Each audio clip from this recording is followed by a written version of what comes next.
For what purpose does the gentleman from Texas seek recognition? Mr. Speaker, pursuant to House Resolution 1027, I call up the conference report on the bill H.R. 5515 and ask for its immediate consideration. The clerk will report the title of the bill. H.R. 5515, an act to authorize appropriations for fiscal year 2019 for military activities of the Department of Defense, for military construction, and for defense activities of the Department of Energy to prescribe military personnel strengths for such fiscal year and for other purposes. Pursuant to House Resolution 1027, the conference report is considered read. The gentleman from Texas, Mr. Thornberry, and the gentleman from Washington, Mr. Smith, will each control 30 minutes.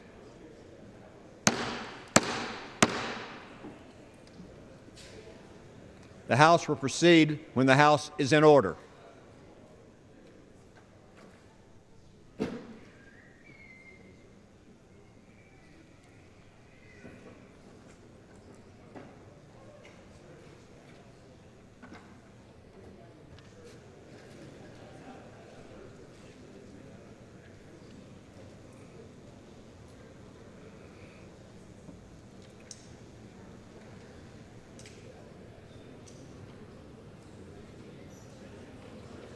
Members, take your conversations off the floor.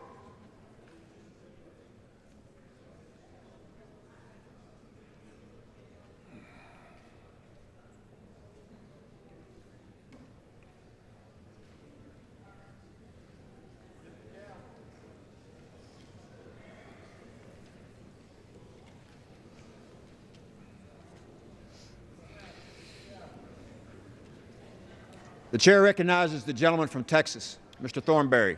Mr. Speaker, I ask unanimous consent that all members have 5 legislative days in which to revise and extend their remarks and insert extraneous material on the conference report to accompany H.R. 5515. Without objection, so ordered. Mr. Speaker, I yield myself 5 minutes. The gentleman from Texas is recognized for 5 minutes.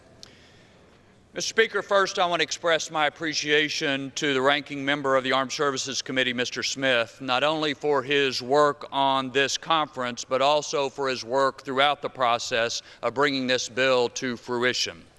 However strongly he and I may disagree on some particular issues, it's always clear that he seeks first and foremost to do the right thing for our military personnel and our country's national security, and I very much appreciate the opportunity to work with him. Second, I want to thank all the members of the Conference Committee and of the House Armed Services Committee. Each of them has contributed to this final product, although I suspect none of them are pleased with everything that is or is not in it. It is the result of a negotiation between House and Senate members with a variety of interests. Taken as a whole, however, I think all members who've participated, whether in committee, in conference, or here on the floor, can be proud of the result. Third, I want to thank our staff, both committee staff and personal staff. They worked long and hard to get this done and get it done earlier than we have in many years. I especially want to thank the committee staff director, Jen Stewart, as well as Paul Arcangeli, and my personal chief of staff, Josh Martin, for all of their work. Mr. Speaker, next, I want to express a particular appreciation to a group of folks who often does not get publicly recognized. In order to do this conference report and do it on the time frame we've had available, those working in Legislative Council have had to work extraordinarily hard, and I am grateful to each of them.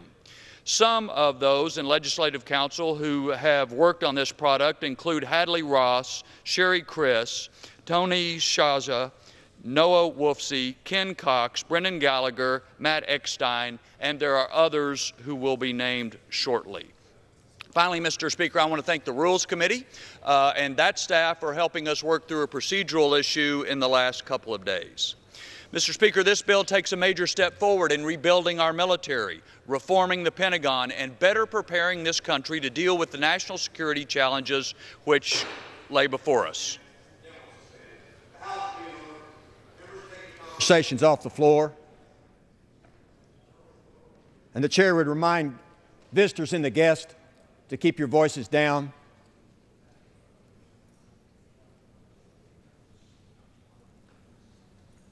The gentleman from Texas is recognized. Mr. Speaker, this bill continues to make readiness a key focus. For if we send our men and women out on missions, they deserve to have the best equipment, the best training, and the best support that this country can provide. It advances implementation of the new National Defense Strategy so we can be better prepared against threats from peer-to-peer or near-peer adversaries such as Russia and China. In fact, there are many provisions in this bill, Mr. Speaker, directly related to countering the aggressive actions we have seen from each of those countries. One section of this conference report is the first update to our foreign investment laws in many years. I commend Chairman Hensarling, Chairman Royce, and of course Speaker Ryan for negotiating a strong CFIUS bill which helps protect our nation's security. This conference report also prohibits the federal government from buying products or services from Chinese telecommunications companies such as ZTE and Huawei. And importantly, it prohibits the federal government from doing business with any company that buys their products or services. A more complete summary of the provisions has been provided to all members, but the top priority of this bill and of our committee remains the men and women who volunteer to serve our nation in the military. This bill authorizes the largest pay increase in 9 years. It provides additional assistance for spouses seeking employment. It makes transition assistance more tailored to the individual. It prohibits the closure of military health care facilities. All of that and more focused on our people who are our most valuable asset. Mr. Speaker, speaking of patriotic Americans serving our country, one provision on which the House receded to the Senate was the title of the bill. We happily agreed to name this legislation after Senator John McCain, Chairman of the Senate Armed Services Committee. We do so not just because of his current position, but in recognition and in tribute to a lifetime of patriotic service to our nation. Navy pilot, prisoner of war, member of the House, member of the Senate, presidential nominee, whatever his job, whatever his role, John McCain has carried it out with passion and intensity and with a love for our country that knows no bounds. History will find Senator John McCain to be one of the giants of our time. While battling cancer at home in Arizona, he has helped guide this year's NDAA throughout the process. Now, that does not mean he agrees with every one of the outcomes in this conference report. I know from firsthand experience he can be a fierce advocate and a tough negotiator. But Senator Inhofe has done a great job on his behalf. Gentleman's time has expired. Mr. Speaker, I yield myself one additional minute. The gentleman from Texas recognized for 1 minute. I was saying that Senator Inhofe has done a great job on Senator McCain's behalf, and this conference report bears Senator McCain's unmistakable stamp. He has once again made a strong positive difference for the men and women in uniform and for the national security of the United States of America. We certainly wish him and his family the best in his current fight. We thank him, and we attempt to honor him and his outstanding record of service to our nation with this legislation. I reserve the balance of my time. The gentleman from Texas reserves his time. The gentleman from Washington is recognized. Thank you, Mr. Speaker. I yield myself 5 minutes. The gentleman is recognized for 5 minutes. Thank you. I want to thank the chairman for his leadership of the committee. Our committee is committed to completing this process every year, and I think it is a great example of how the legislative process should work. It is bipartisan and it follows regular order, and the chairman deserves a great deal of credit for making sure that both of those things happen.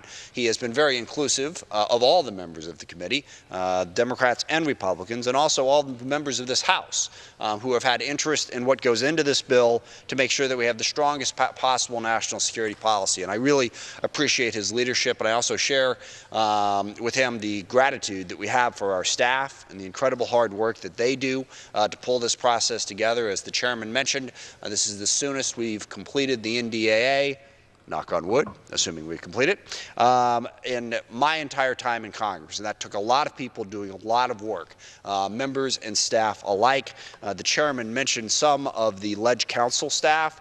These are the people who, when at the absolute last minute we decide, oh, we'd prefer it done this way, they are the ones that have to go back in and rewrite the entire thing and redo the entire thing at all hours of the night.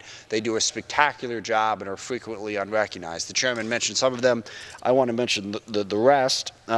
Mark Sinus, Hank Savage, I'm going to do my best on this name, Kalyani Parthasarathi, Tom Cassidy, Casey Ebner, and Paul Kubicki. These folks do an amazing job for our country and for the men and women in the military. I really appreciate their tireless work and the outstanding product that they produce for us each year. I agree with the chairman that we have a very strong bill this year. I also agree with the chairman that if any one of us were to write it, we would write it differently. There are things we would like to see in that were left out and things that are in that we prefer were not. But that is the nature of the legislative process. It is a compromise, an effort to work together to hopefully come up with a good product. And I think that's what we did this time. The chairman mentioned a number of the highlights. I'm particularly focused on the fact that we do have language in this bill to take a look at the issue of civilian casualties as a result of some of our military action throughout the world, to get a better read on exactly what is happening and how we can minimize those. There is also language for a review of exactly what our military is doing in Yemen to make sure that it complies with the law and complies with the interests of the United States. I'm also pleased that once again we were able to avoid putting any environmental riders into this bill. And also I agree with the chairman that this bill really shores up our ability to contend with the adversaries that most threaten us. On Russia, we have the largest increase in the European Defense Initiative that we've had in a defense bill. We also shore up our support for Ukraine and the rest of our NATO allies by reaffirming our commitment to NATO and to our commitment to defending them from any Russian aggression.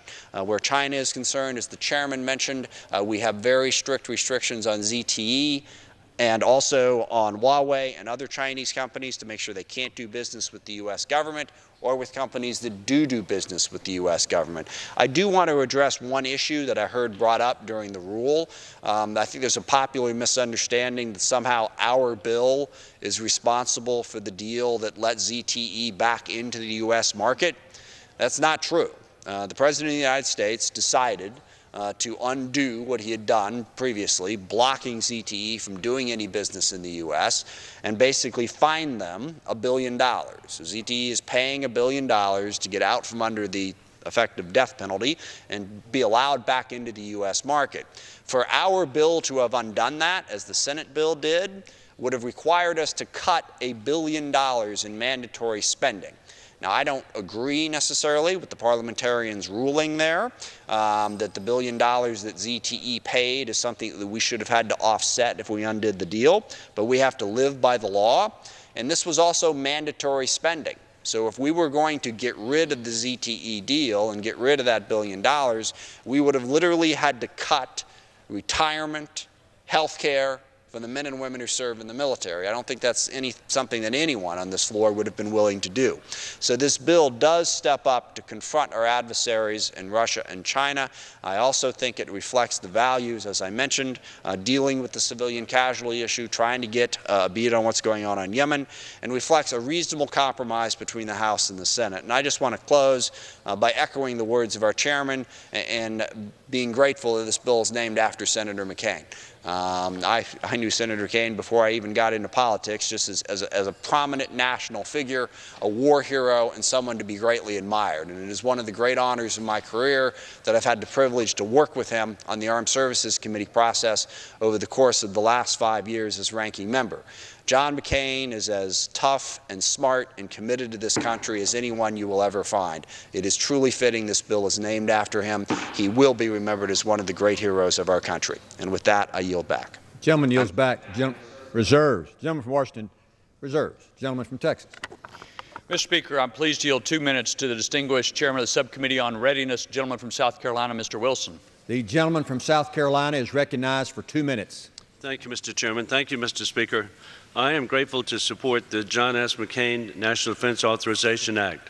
Appropriately named after an American hero, the conference report contains policy and funding initiatives that provide our military with the resources necessary to restore readiness and rebuild combat capability. Chairman Mac Thornberry has been very successful with leadership to expedite this critical legislation in record time. As Readiness Subcommittee Chairman, I appreciate that the conference report authorizes additional funding for training, spare parts, equipment, and weapons systems maintenance. The conference report also focuses on aviation readiness by increasing flying hours, funding for spare parts, and establishing a commission to examine the tragic rise in military aviation accidents. Both the House and Senate bills address Navy surfaces improvements in response to last year's collisions and tragic loss of 17 lives on the Fitzgerald and McCain. I appreciate the conference report because it contains a range of provisions that improves the operation of surface fleets. The conference report provides critical funding for Fort Jackson and continues construction of the mixed oxide fuel fabrication facility at the Savannah River site to protect the environment of South Carolina and Georgia. It also supports our strongest ally in the Middle East, Israel, by establishing defense partnerships to counter Iran's terrorist activities. In conclusion, I want to thank Chairman Thornberry again for his success with his dedicated professional staff. I also appreciate the Readiness Subcommittee's distinguished ranking member, Congresswoman Madeline Bardallo of Guam, for her contributions to this bill. I strongly urge all of my colleagues to support the bill. I yield back my time. Gentleman yields back. Gentleman from Texas reserves. The gentleman from Washington is recognized. Thank you, Mr. Speaker. I am pleased to yield 2 minutes to the gentleman from Rhode Island, Mr. Langevin, the ranking member on the Emerging Threats Subcommittee. And I want to particularly thank him for his leadership on climate change and alternative energy. He has done a great job of inserting those issues in this bill. I appreciate that leadership. The gentleman is recognized for 2 minutes. Thank you, Mr. Speaker, and I thank the gentleman for yielding. I'd like to begin by thanking Chairman Thornberry, Ranking Member Smith, Chairman McCain, Ranking Member Reed, Senator Inhofe, and their staffs for their tireless work in producing this conference report. I'm especially pleased that this conference report is named after Senator John McCain, a true American hero. Thank you for your service, Senator, and Godspeed. It's an honor to serve as a conferee throughout this process and to be a part of this undertaking in support of our armed forces. Members of the House are asked to take their conversations off the floor.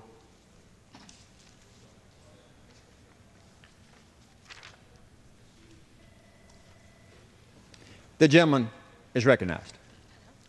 It's an honor to serve as it was an honor to serve as a conferee throughout this process and to be a part of this undertaking in support of our armed forces. While no bill is perfect, there is much to be proud of in this conference report. We are giving our troops a much-deserved pay raise, taking critical steps to counter Russian aggression and resist Chinese coercive influence, and continuing to ensure the Department of Defense is prepared to mitigate the risks posed by climate change. We are also increasing funding for the Virginia and Columbia-class submarine programs, which are made in my home state of Rhode Island and which protect our nation and our allies and create thousands of jobs back home. As ranking member of the Emerging Threats and Capabilities Subcommittee, it's been a pleasure to work with Chairwoman Elise Stefanik, and I'm particularly glad we are making strong investments in our cyber personnel and capabilities, providing increased support for our Special Operations Forces and their families, and increasing funding for key programs to maintain our technological superiority, such as railgun development, directed energy prototyping, and unmanned vehicles.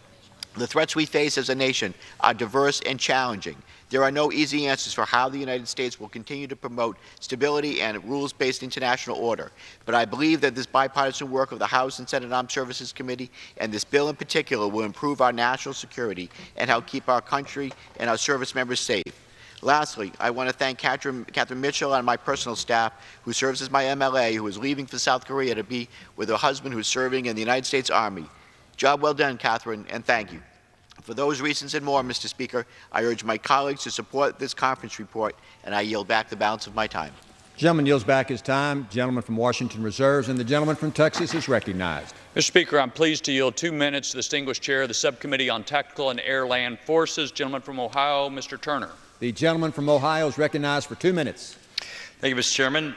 Mr. Speaker, I want to begin by thanking Chairman Thornberry for his leadership in bringing this bill to the floor.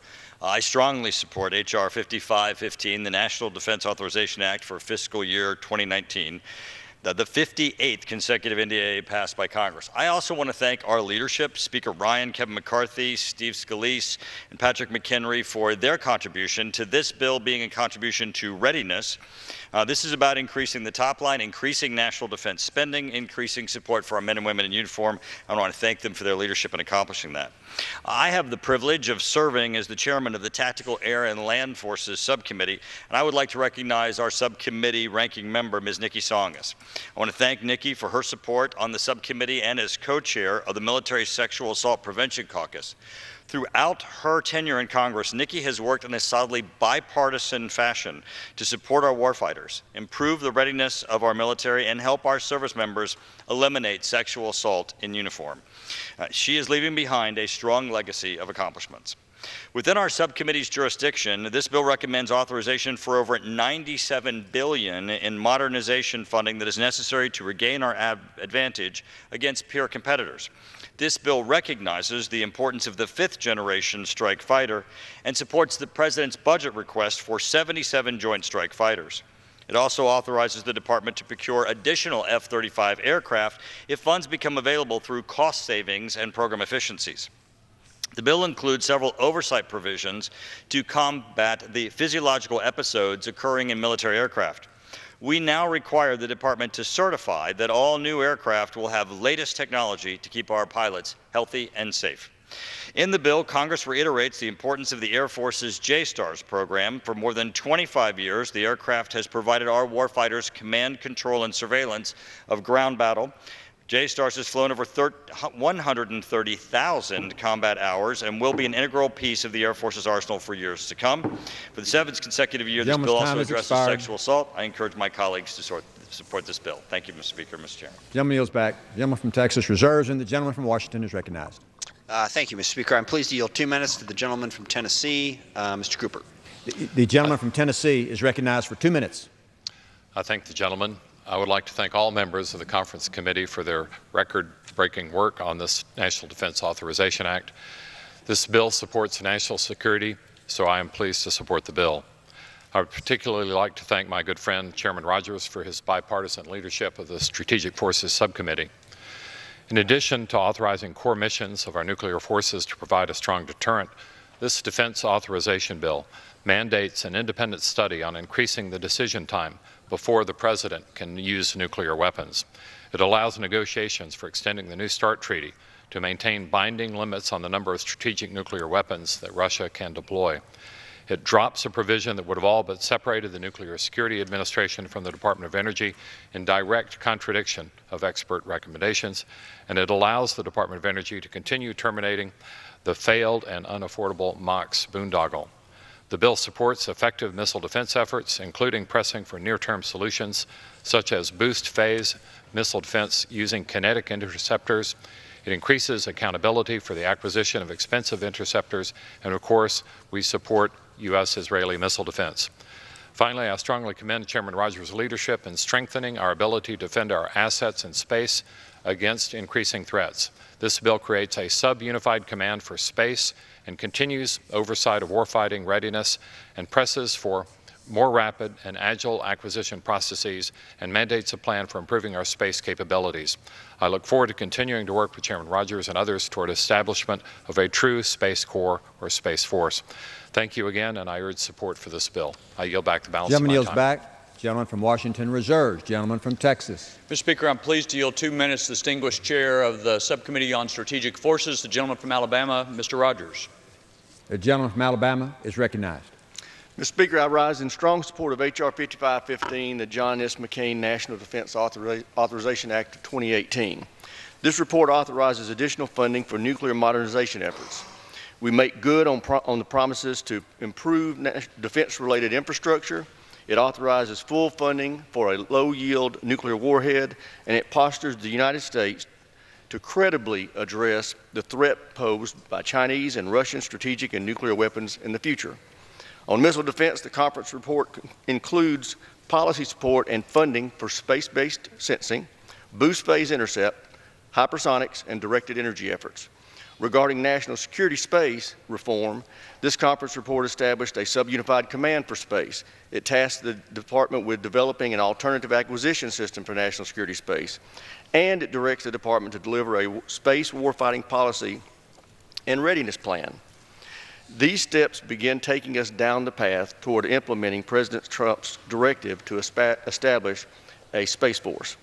Finally, it also includes a significant reform as to how the DoD calculates work at our depots in an effort to modernize and streamline that process to better support both the depots and the warfighters who depend on them. In conclusion, I want to thank the subcommittee's distinguished ranking member and my friend, Jim Cooper. He's been a great partner in this endeavor. And I thank the Chairman Thornberry and Ranking Member Smith for their leadership in fashioning this outstanding bill. I urge my colleagues strongly to support it. And with that, I yield back. Gentleman yields back. Gentleman from Texas reserves. The gentleman from Washington is recognized. Thank you, Mr. Speaker. I'm pleased to yield 3 minutes to the gentlelady from Guam, Ms. Bordallo. The gentlelady from Guam is recognized for 2 minutes. I wish to thank Chairman Thornberry and commend Ranking Member Smith for their hard work to bring this bill to the floor. And it's been an honor to be a member of this bipartisan committee. I also want to recognize my Chairman of Readiness, Representative Joe Wilson of South Carolina, for his invaluable assistance. The conference agreement authorizes $247.2 billion in operations and maintenance funding between the base and overseas contingency accounts. This includes increases in readiness enabling accounts to support depot-level maintenance, parts and spares, training and facilities sustainment, restoration and modernization. The agreement also challenges the Surface Navy following the 4 incidents that occurred in the Pacific last year. And with respect to military aviation, the agreement establishes a National Commission on Military Aviation Safety that will assess the causes of recent aviation mishaps and make changes for training, maintenance, personnel, and policies related to safety. The FY19 NDAA also begins to address challenges with DoD's facilities and infrastructure by authorizing appropriations of $11.3 billion for military construction and family housing. This includes authorization for 38 additional military construction projects from the service's unfunded priorities list. I am also grateful to the conference for including provisions important to Guam. First, the H-2B workforce provision allows us to fully implement the Marine relocation to Guam from Okinawa, which is vital to the security of the Indo-Pacific region. This is an important step towards stabilizing Guam's workforce crisis, and I hope to continue working on further legislation needed for civilian relief. Also, the Navy's net negative commitment to Guam. The bill improves transparency by establishing a publicly accessible list of Navy property expected to be transferred to the government of Guam. The bill supports the ship repair industry on Guam in the U.S. The bill authorizes $32 million for the Navy to restore a dry dock capability and prohibits the Navy from redeveloping the former ship repair facility on Guam for any purpose other than to support the depot-level ship maintenance. I continue to stress that it is very imperative for the Navy to maintain a depot-level ship repair capability on sovereign U.S. soil in the Western Pacific. I close by extending my gratitude again to the Chairman and the Ranking Member, and to my colleagues and the professional staff and all who participated in producing the conference agreement. And I encourage my colleagues to support it. Thank you, and I yield back. The gentlelady yields back, and the gentleman from Washington reserves his time. The gentleman from Texas. Mr. Speaker, I'm pleased to yield 2 minutes to the distinguished chair of the Subcommittee on Sea Power and Projection Forces, the gentleman from Virginia, Mr. Whitman. The gentleman is recognized for 2 minutes. Thank you, Mr. Speaker. I am proud of this conference report and the items included in it. I want to thank Chairman Thornberry and Ranking Member Smith for their leadership in pushing this across the finish line. In my subcommittee, we authorized an additional 3 Battle Force ships, including the next Ford-class aircraft carrier. We also kept an eye on our future and prioritized funding for the B-21 Raider bomber program and the Columbia-class ballistic missile submarine, programs that are essential for our national security and compromise 2 parts of our nation's nuclear triad. While we still have work to do, I think that this conference report does a good job of continuing to build off of last year's progress. Some have questioned whether a member of Congress can be both a fiscal hawk and a defense hawk, and I am convinced that a member can be both. For example, we have also authorized long-term contracts for ships, aircraft, and weapons. With these contracts, in addition to the accelerated procurement of the next Ford-class aircraft carrier, we understand that the Navy can save almost $3 billion. These savings are significant.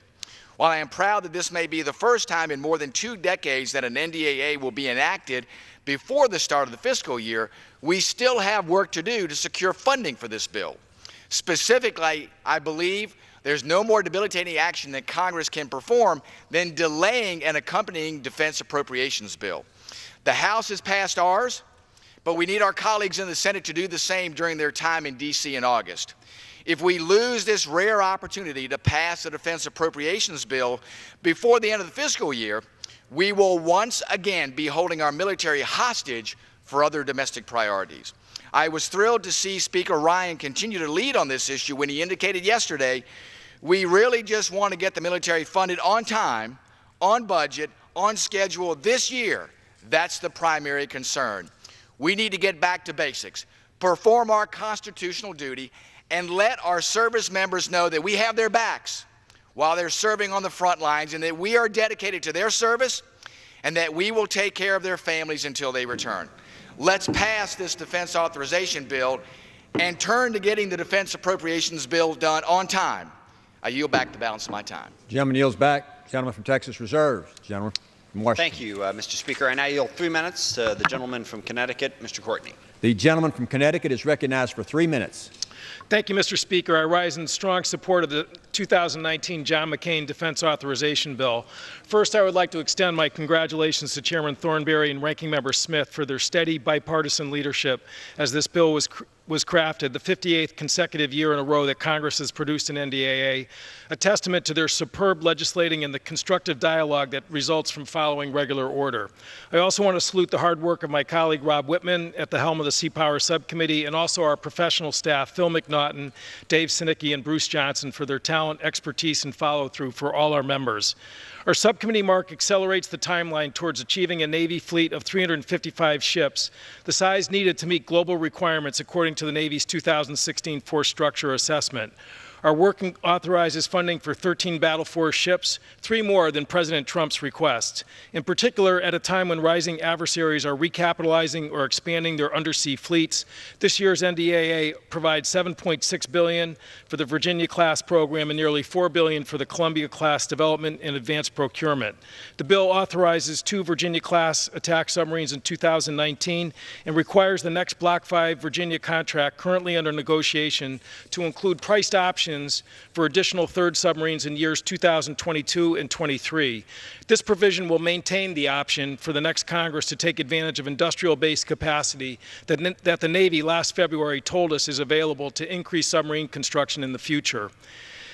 Tragically, 2017 was a very difficult year for the U.S. Navy. Our country lost 17 sailors in the fatal collisions involving the USS Fitzgerald and the USS John McCain. This bill directs the Navy to assess the checks and balances in its chain of command so operational demands are appropriately balanced with ship training, certification, and maintenance. It limits to 10 years the period in which ships may be forward deployed and requires that ship readiness inspections be conducted on a no-notice basis with results made available for the public to see.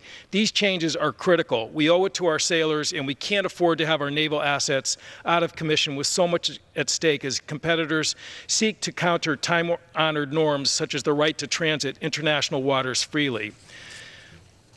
Mr. Speaker, the important provisions of this bill showcase what we in Congress can accomplish when we collectively choose to work with our colleagues across the aisle and trust the committee process to produce a fair and balanced result. Even more impressive is the fact that passage of this NDAA is the earliest it's come in 20 years. This fact defies the constant narrative of dysfunctional Congress. Again, I'd like to commend the skillful leadership of Mr. Thornberry and Mr. Smith, as well as Senators McCain and Reid across the Capitol in helping shepherd this legislation to the point where it is today. I strongly urge all members to vote for passage of this measure, and I yield back. Gentleman yields back. Gentleman from Washington reserves. Gentleman from Texas. Mr. Speaker, I'm pleased to yield 2 minutes to the distinguished chair of the Subcommittee on Oversight, gentlelady from Missouri, Ms. Hartzler. The gentlelady from Missouri is recognized for 2 minutes. Thank you, Mr. Speaker. I rise in strong support of the conference report for the National Defense Authorization Act for fiscal year 2019. And I would like to thank Chairman Thornberry, Ranking Member Smith, all the conferees, and the committee staff for their dedicated hard work on this important piece of legislation. This bipartisan bill provides our troops the equipment, resources, and training they so desperately need. It authorizes a 2.6% pay increase for our troops, authorizes 24 additional F-18 Super Hornets, invests in A-10 modernizations, fully funds the B-21 bomber program, and funds various bomber modification programs to ensure our current bomber fleet remains operational until the B-21 comes online. I'm delighted that this bill includes a provision that raises the Air National Guard control grade cap to ensure the ANG is properly resourced. The lack of control grades severely restricts the ANG's ability to recruit full-time officers separating from active duty in the Air Force, many of whom are much-needed pilots. Raising this cap will help fill these needed slots. The bill also includes a vital provision that prohibits federal agencies from purchasing certain Chinese-made telecommunications and video surveillance equipment. The Chinese government is using every avenue at its disposal to target the United States, including expanding the role of Chinese companies in the U.S. domestic communications and public safety sectors. This provision takes a necessary step to protect the U.S. government from significant vulnerabilities. These are just a few of the examples of hundreds of provisions included in this bill that invest in our troops and combat attempts by our adversaries to undermine and threaten the United States. Once again, I'd like to thank Chairman Thornberry for his leadership. This is the earliest that we have voted on the NDAA conference report in decades, and I strongly believe it is because of Chairman Thornberry's dedication to our military. I'm proud of this bipartisan bill, and I urge my colleagues to support its passage. Thank you, Mr. Chairman, Mr. Speaker. I yield back. Gentlelady yields back. Gentleman from Texas reserves. Gentleman from Washington. Thank you, Mr. Speaker. I'm pleased to yield 2 minutes to the gentlelady from Massachusetts, Ms. Tsongas, and I want to note she is retiring from Congress this year and really appreciate her tremendous service on the Armed Services Committee and to this body. Thank you. Gentlelady is recognized for 2 minutes. Thank you, Ranking Member Smith, and for your always knowledgeable and articulate leadership. I've appreciated it very much as I've served on this committee. It has been my privilege to serve as the ranking member of the Tactical Air and Land Forces Subcommittee alongside my colleague and friend, Chairman Mike Turner of Ohio. I'd like to once again thank Mr. Turner for the spirit of bipartisanship and collegiality he has shown over the years on this subcommittee and on the many other issues on which we have worked closely, including addressing the scourge of sexual assault in the military. Among many important provisions, this year's bill includes measures aimed at providing increased oversight over key naval aircraft and makes crucial investments in research and development aimed at better protecting the men and women we send into harm's way. This is the last NDAA that I will have the privilege of helping craft. I am grateful to have had the opportunity to serve on the House Armed Services Committee for the last 11 years, a committee that has such a proud tradition of bipartisan cooperation, and as such is a model for the country during these challenging times. I commend the committee under the leadership of Chairman Thornberry and Ranking Member Smith and the many members of the professional staff for their work in managing such an important and complex piece of legislation in such a timely matter. I urge support for the conference report so aptly named for the heroic Senator John McCain, and I yield back. Gentlelady yields back. Gentleman from Washington reserves. Gentleman from Texas. Mr. Speaker, I'm pleased to yield 2 minutes to the distinguished chair of the Subcommittee on Emerging Threats and Capabilities, the gentlelady from New York, Ms. Stefanik. The gentlelady from New York is recognized for 2 minutes. Thank you, Mr. Chairman. I rise in strong support of this bipartisan bill and the accompanying conference report for the FY19 National Defense Authorization Act. As the chairwoman of the Subcommittee on Emerging Threats and Capabilities, I am proud of our oversight and legislative initiatives this year, which have included strengthening our cyber warfare capabilities and policies, energizing our science and technology enterprise, enabling our special operations forces around the globe, providing resources and authorities to counter terrorism terrorism and unconventional warfare threats, and advancing programs and activities that counter the spread of weapons of mass destruction. The bill before the House incorporates three broad subcommittee themes. First, this bill takes seriously the cyber threats from our adversaries towards this nation, which is why the bill strengthens our whole of government cybersecurity posture by improving coordination and partnering between the DoD and DHS to prevent and respond to cyber attacks against our critical infrastructure. It also affirms and clarifies cyberspace, cyber warfare, and cyber deterrence policy to combat malicious cyber activities from adversaries like China, Russia, and North Korea who are targeting the United States. We also require the DoD to provide congressional notification of cybersecurity breaches and the loss of controlled information from cleared defense contractors. Second, we build upon previous NDAAs by advancing prototyping and testing of directed energy weapons and hypersonic vehicles, and by accelerating these technologies by authorizing an additional $285 million. Third, the bill places emphasis on policy and programs to advance AI, machine learning, quantum sciences, and other critical national security technologies. We also establish a National Security Commission on Artificial Intelligence to conduct a thorough review of the wide-ranging military applications of this decisive technology.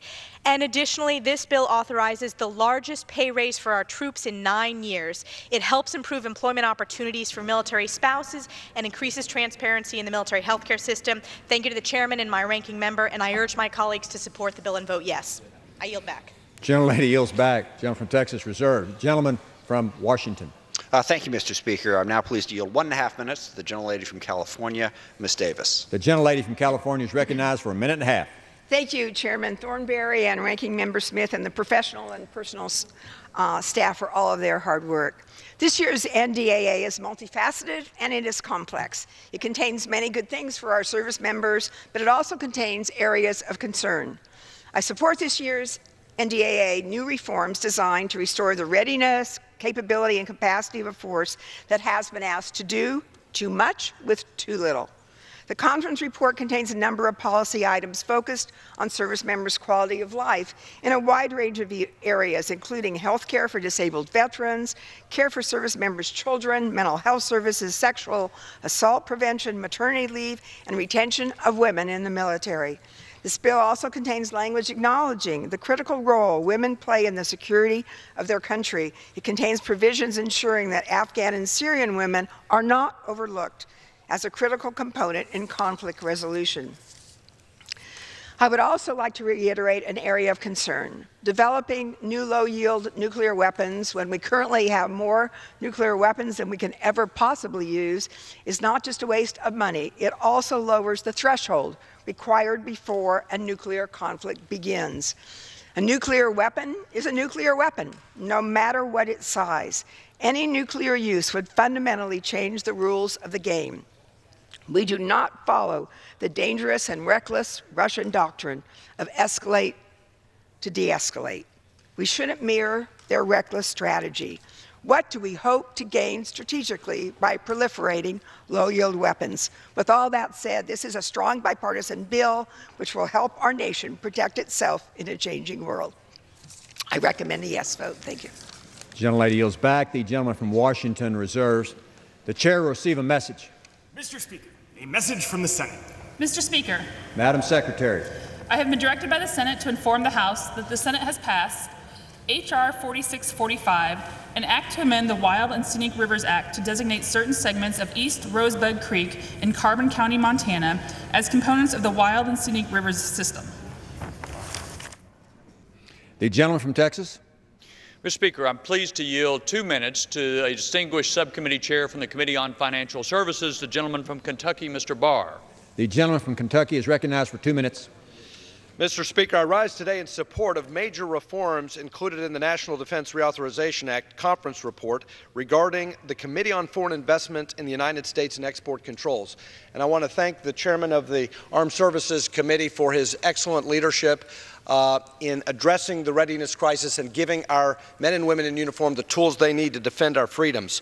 The House Financial Services Committee held 4 hearings on CFIUS reform, inviting a diverse set of witnesses that range from government officials that currently serve on CFIUS to members of the defense, intelligence, and business communities. We also held numerous briefings and meetings with experts equally diverse as those who testified before the committee on the threat that China and other adversaries pose to the national security of the United States. In the end, I am pleased to see we have a bipartisan, bicameral product that reflects the work and views of these experts. Specifically, these critical reforms counteract the surge in malign foreign investment from China that threatens our national security by enhancing the review process of transactions where our enemies could steal technologies and infrastructure critical to the defense of our country. The gaps that we have closed in security that China and other adversaries have circumvented from CFIUS review include non-controlling investments, joint ventures, and acquisition of real estate near sensitive military sites. At the same time, these reforms ensure that America's doors remain open to benign foreign direct investment that in 2016 added $894 billion to the value of the U.S. economy and that supports 6.8 million workers today in this country. I want to thank Congressman Pittenger, Senator Cornyn, Congressman Heck, Chairman Hensarling, Chairman Thornberry, Chairman Crapo, Ranking Member Waters, and House and Senate leadership for their dedication to getting these much-needed reforms done in a bipartisan way. And I encourage my colleagues to support the underlying bill, the NDAA conference report. And with that, Mr. Speaker, I yield back. Gentleman yields back. Gentleman from Texas reserved. Gentleman from Washington. Mr. Speaker, I'm pleased to yield 2 minutes to the gentleman from Texas, Mr. Vesey. The gentleman from Texas is recognized for 2 minutes. Mr. Speaker, I rise to support to express my support for the conference report for the National Defense Authorization Act of 2019. This bipartisan piece of legislation is crucial for our nation's armed services, and it is an honor and privilege to be selected again to serve as a conferee. We have over 15 major military installations in Texas, and NDAA funds key defense and scientific research industries throughout the state, and especially for the constituents that I serve in the Dallas-Fort Worth Metroplex. This bill ensures our military is supported with the resources they need to complete their missions and face the national security challenges at home and abroad. This is a crucial time for Democrats and Republicans to find ways to work together for solutions that will ensure the safety of the United States and our allies, now really more so today than ever before. This bill will make great strides in achieving that mission. This bill provides the highest pay increase for our troops in a decade, funds innovation and emerging technologies that will increase aviation readiness, and requires the DoD establish a pilot program to maximize opioid safety in the military health system by monitoring controlled substances for service members. It's also a great point of pride in Texas that we supply some of the best military and defense readiness equipment for our armed services. Many of the nation's F-35 Joint Strike Fighters are built in Fort Worth, and Lockheed Martin is one of the Metroplex's largest employers. I will continue to fight tirelessly for additional funding for F-35s to ensure that our armed forces have the most advanced jet fighters in the world. Democrats have also succeeded in taking out the funding for the wall, which I think was very important in this bill. I was disappointed about taxpayer dollars being spent to fund in a very extravagant military parade that I don't think that we need. I think it shows authoritarianism. However, this bill funding makes great progress in improving our military readiness and continues to demonstrate America's resilience and strength. With that, Mr. Speaker, I yield back. Gentleman yields back. Gentleman from Washington reserves. Gentleman from Texas. Mr. Speaker, I'm pleased to yield 2 minutes to a leader on CFIUS reform, the gentleman from North Carolina, Mr. Pittenger. The gentleman from North Carolina, recognized for 2 minutes. Thank you, Mr. Speaker. Thank you, Mr. Chairman, for your exemplary leadership on behalf of our military and defense of our country. We are deeply grateful for you. I would like to say today how pleased and grateful I am that our Foreign Investment Act is being included in the NDAA appropriation bill. To that end, I would like to also thank Chairman Hensarling, Ranking Member Waters, Heath Tarbert with the Treasury Department, Clark Fonda, my chief, so many people, Andy Barr, who contributed to this process to make sure that we are in a position of strength. For over 2 years, I've led these efforts to prevent Chinese and other adversarial nation states from acquiring our sophisticated technology in our military. This bill, this Modernization Act, was a result of countless meetings throughout our assembly as well as throughout this district, of talking to multiple people in industry as well as our intelligence community and defense to make sure that we had done the job to allow adequate oversight for these investments. FIRMA will broaden the jurisdiction of CFIUS in several key areas, including minority, non-controlling investments and certain real estate transactions close to national security sites. FIRMA strengthens our export control laws and creates an interagency review to cover overseas joint ventures. Overall, this bill closes several key loopholes in the CFIUS process. Today, I do believe that the passage of the NDAA FIRMA legislation will help improve national security and combat aggressive Chinese efforts to secure our technology. I would like to thank all who participated in this process, and I commend this bill to our Congress to pass. Thank you, and I yield back. Gentleman yields back. Gentleman from Texas reserved. Gentleman from Washington. Thank you, Mr. Speaker. I am pleased to yield 2 minutes to the gentlelady from Florida, Ms. Murphy, who's a member of the Armed Services Committee and also served on the Conference Committee this term. The gentlelady from Florida is recognized for 2 minutes. Mr. Speaker, as a former DoD employee, I know our men and women in uniform must have the authorities and resources to get the job done. They must be well equipped in order to deter and to defeat adversaries. That's why I strongly urge my colleagues to pass the National Defense Authorization Act. I thank Chairman Thornberry and Ranking Member Smith for their leadership on this bipartisan bill. As a member of the Armed Services Committee and of the Conference Committee that reconciled the House and Senate versions of the bill, I'm honored to have played a role in crafting this final product. We must fight for our service members as hard as they have fought for us. We must give them the tools they need to succeed, not only on the battlefield, but also once they leave the service. Our military produces remarkably talented and well-trained individuals, but too many of these warriors struggle to transition to the civilian world. That's why I'm so pleased that the core of my bill, the Battle for Service Members Act, was included in the NDAA. This provision improves DoD's Transition Assistance Program, which helps departing service members prepare for life after the military. Specifically, my provision ensures departing service members take a specialized 2-day course to prepare them to attend college, learn a trade, or start a small business. These targeted courses are optional under current law, and as a result, few service members can take advantage of them. I'm hopeful my provision will lead to increased participation in these courses so that more men and women in our military will be prepared to make a successful transition to civilian life.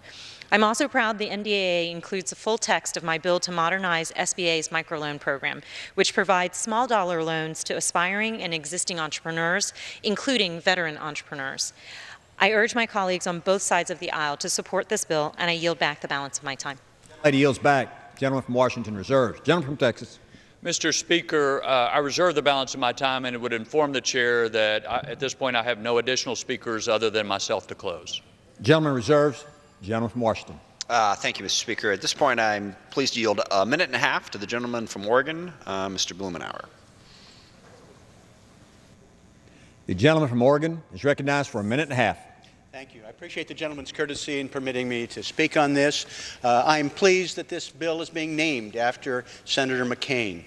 It has been my privilege to work with him in one particular area, dealing with the people who worked with us in Afghanistan and Iraq on special immigrant visas. Along with the late Senator Kennedy, over the last 10 years, we've worked to try and help these people who put their lives on the line to help our forces as guides, as interpreters, who are now being left to the tender mercies of people with long memories, like the Taliban and Al-Qaeda. Their lives are at risk, and as are their family members. We still have 17,000 applicants who want to have these visas to come to the United States to safety. I'm disappointed that we've been unable to have the funding for additional visa allocations. I appreciate that due to an accounting convention, this would be at the expense of other important things that you're fighting for. But I would hope that we're able to focus on what the costs would have been to us if we didn't have those people helping us in Afghanistan and Iraq. It would have been far more expensive And like you, I've met with people whose lives were saved because they put themselves at risk, and we are leaving them behind. My friend Kirk Johnson wrote a book, "To Be a Friend is Fatal." And for these people, being a friend to the United States is fatal. Their lives are at risk every day. I hope as this process goes forward, we can either deal with the accounting convention or try and find some money to rescue these people. Thank you. Gentleman yields back. The gentleman from Texas reserves. Gentleman from Washington. We are prepared to close, so I will yield myself the balance of the time. And first of all, Gentleman from Washington is recognized for the remainder of his time. Sorry. Try that again. I will thank the gentleman from Oregon for his comments, because this is an issue we wrestle with in conference committee every year. We should be getting visas to those people who helped us out. For some reason, it's a mandatory score in terms of what it costs. And as I mentioned on the other issue, we struggle to find mandatory money. But rest assured, this is a priority that we will continue to fight for, because I know how important that issue is. And I thank you for raising that. On the bill itself, let me say I intend to support the defense bill. I haven't always supported the defense bill. It is part of a collaborative process. We work together and try to generate a good piece of legislation, and I think on balance we did that this year. Number one, when you start with the top line number, the budget agreement that we got earlier this year for FY18 and FY19 helped a great deal, because it put in place clear top line numbers for defense and for the rest of discretionary spending. And that has been the battle.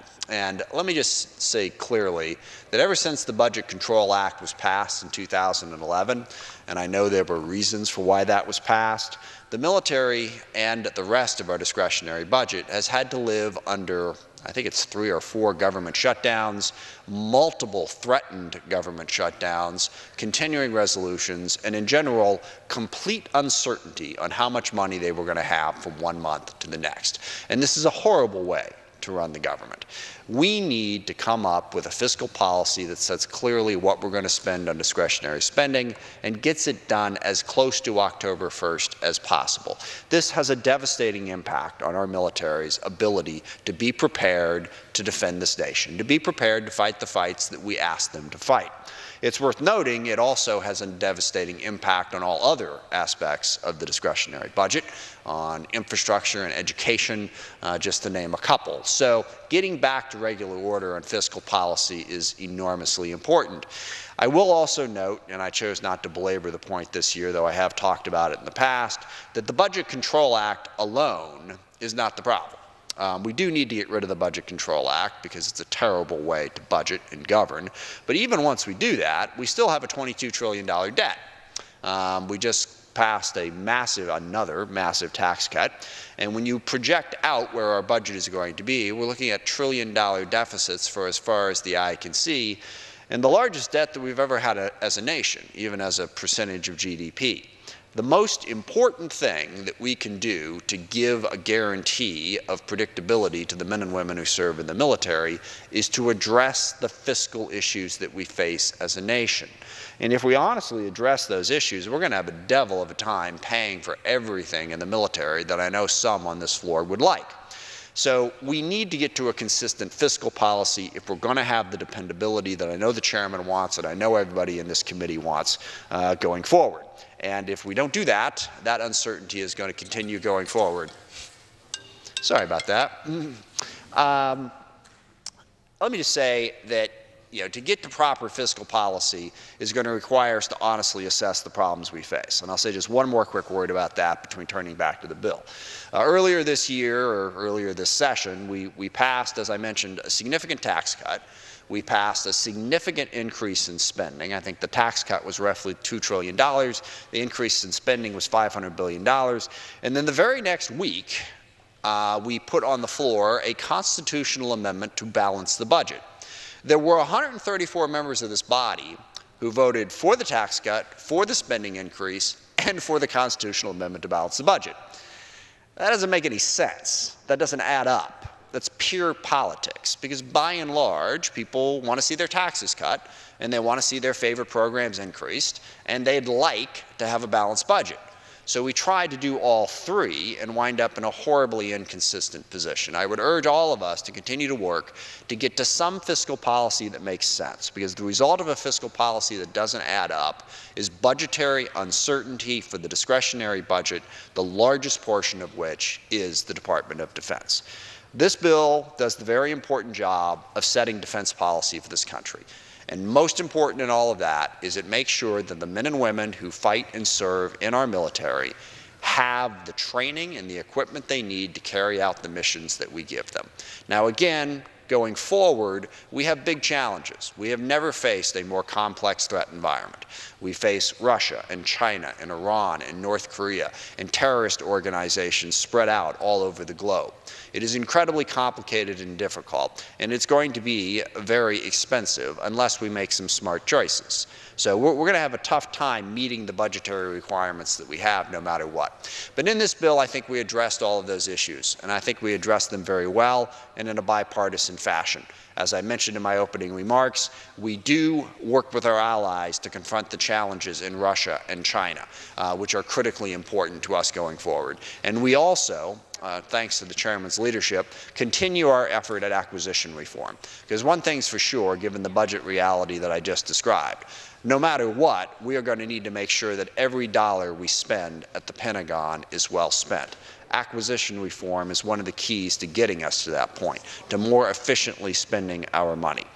But I just want to close by thanking the Chairman, thanking Senator McCain, Senator Inhofe, who was also a big part of the process this year, and Senator Reid, and all of the members of the Armed Services Committee and their staff. Once again, I want to reiterate, in this committee, we do legislation the way it is supposed to be done, bipartisan and under regular order.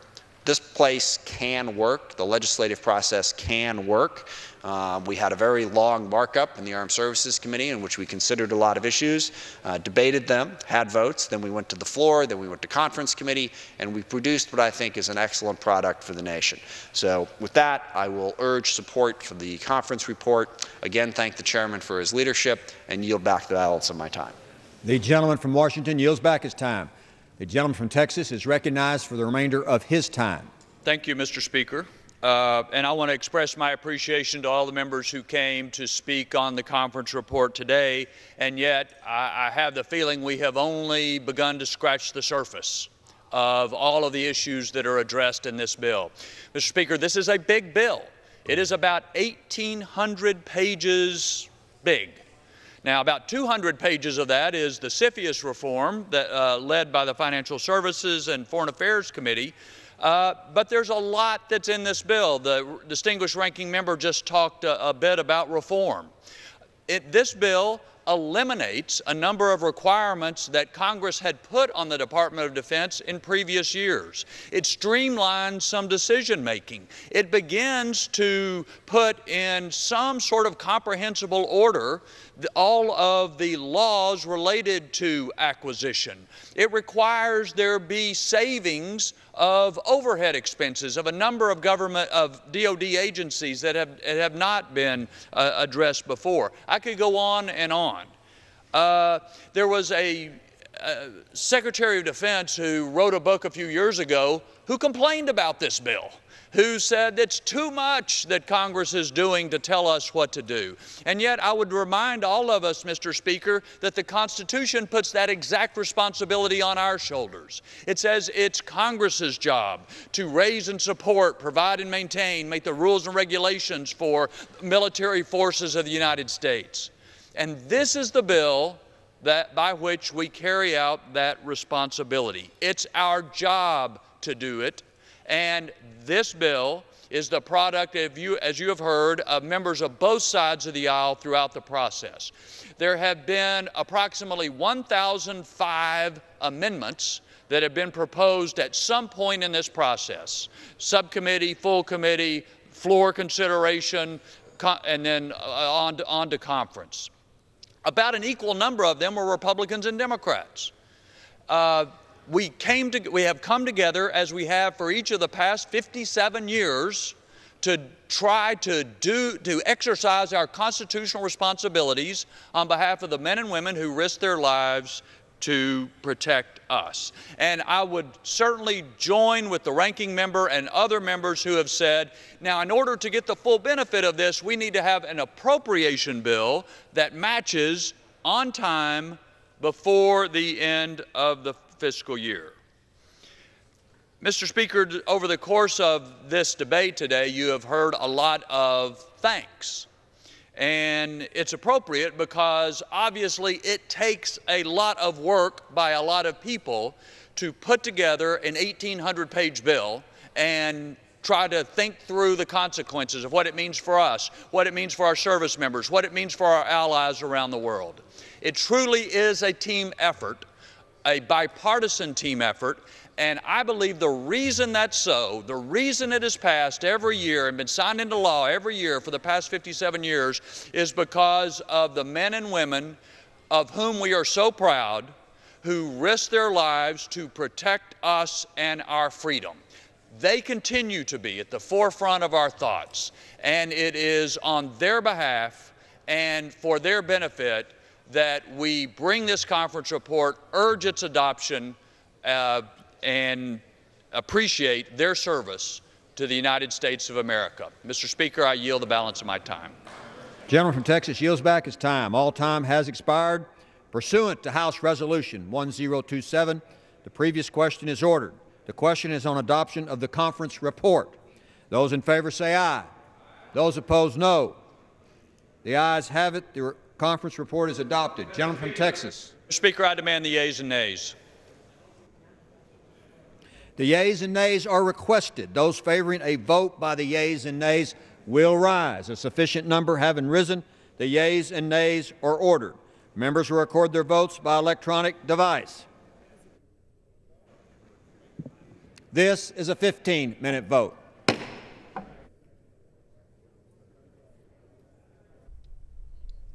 And the House now voting whether or not to approve the $708 billion 2019 defense authorization bill.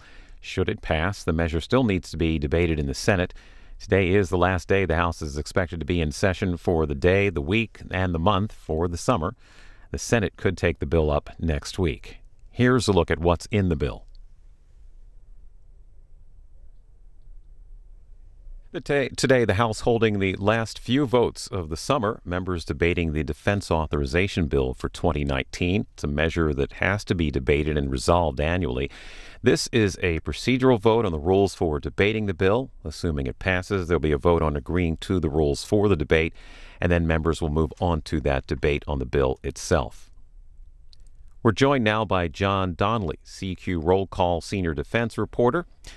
The House is considering this House-Senate compromise bill of about $708 billion for the Pentagon and defense-related programs in 2019. What are some of the key highlights we should know about the bill, and how does it address the current budget caps for defense and war funding? All right. Well, this bill, first of all, Congress came up with a deal. Congress and the administration came up with a 2-year budget deal covering fiscal 2018 and fiscal 2019. And that was one of the reasons why things happened pretty smoothly this year, because the budget number was set. You pointed out it's $708 billion approximately. That includes $639 billion for base operations and another $69 billion for overseas operations. This bill doesn't actually provide the money. It basically endorses spending that for untold number of programs, and then the money is then appropriated in several different appropriations bills. But the amount of money, to put it in context, is when you take away war spending, the money for the so-called base budget, the rest of the Pentagon's programs, is higher in fiscal 19 than it has ever been since World War II. And so it's pretty significant amount of funding for the Defense Department. Can you talk about some of the particulars in the bill, the increases in some of the particular items? Sure. Well, the Defense Authorization Bill, one of the things that by law the authorizers, the Armed Services Committees alone can do is, one is the size of the military, and another is the pay for the military. And whatever they say is what appropriators have to fund. and the end strength, the total number of people in the military, the active duty military, will go up by 15,600 people in the coming fiscal year. And that is more than twice what the Senate had wanted. It's equal to the administration's request. So that's a big thing, and that's going to cost hundreds of millions of dollars of additional money.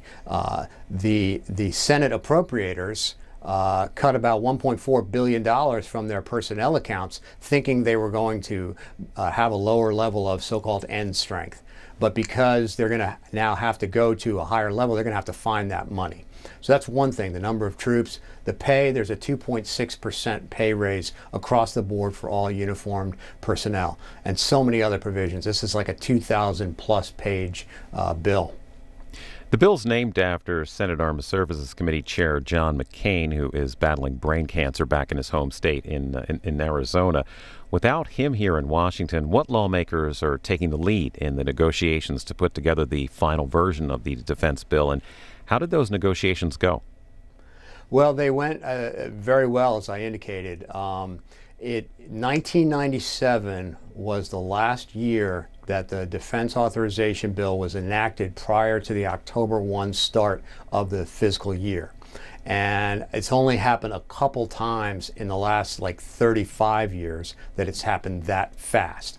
And this, it looks like, is going to be one of those years, one of those fast years. I'm asking around to try to find out why. There seem to be a number of reasons, but I think the fact that the budget number was set was a big reason. Now, as for McCain's role, he is James Inhofe, Republican from Oklahoma, is stepping in for McCain in leading the majority on the Senate Armed Services side, Mac Thornberry, the majority on the House side. But Inhofe, I'm told, is representing McCain's views to a large extent, even in cases where Inhofe might personally disagree. So James Inhofe is the one who's stepping up in particular.